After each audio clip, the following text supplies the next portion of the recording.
তাহলে চলুন এবার ফিরে আসি আমাদের বসতবাড়ির নিরাপত্তা নিয়ে। ধরুন আপনি আপনার বন্ধুর বাসায় বেড়াতে গিয়েছেন। এমন সময় একটি দুষ্টু চোর আপনার বাসায় অনুপ্রবেশের চেষ্টা করছে।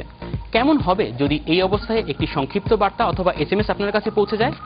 আমাদের এবারের আয়োজন সায়েন্স প্রজেক্ট, আর সায়েন্স প্রজেক্টে থাকছে তেমনই একটি ইন্টারেস্টিং প্রজেক্ট। চলুন দেখে আসি।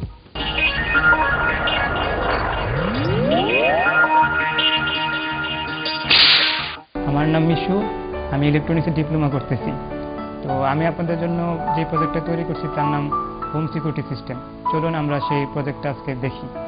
এই সিকিউরিটি সিস্টেমে আপনাদের বাড়ি, দোকান এবং অফিস এগুলো কিছুটা নিরাপত্তা বৃদ্ধি করা যাবে। আমার এই সিকিউরিটি সিস্টেমটা যদি কেউ ইনস্টল করে, তাহলে ওই দোকানে যদি চোর ঢুকে, চোর প্রবেশের সাথে সাথে আপনার পার্সোনাল মোবাইলে একটা কল করে জানান দেওয়া হবে। আমার এই প্রজেক্টের 3টা অংশ আছে। কন্ট্রোলার অংশ, দ্বিতীয়গুলো হলো আপনার সেন্সর। এখানে 2টা সেন্সর আছে, ইনফ্রারেড সেন্সর। এই ইনফ্রারেড সেন্সর দুটো আপনার 2 দেওয়ালের 2 পাশে বসানো হবে। যখন এই দুটার মাঝখান দিয়ে কোনো মানুষ যাতায়াত করবে, তখনই এটা বুঝতে পারবে যে এখানে কেউ উপস্থিত ছিল এবং তার উপস্থিতির সংকেতটা এই তারের মধ্যে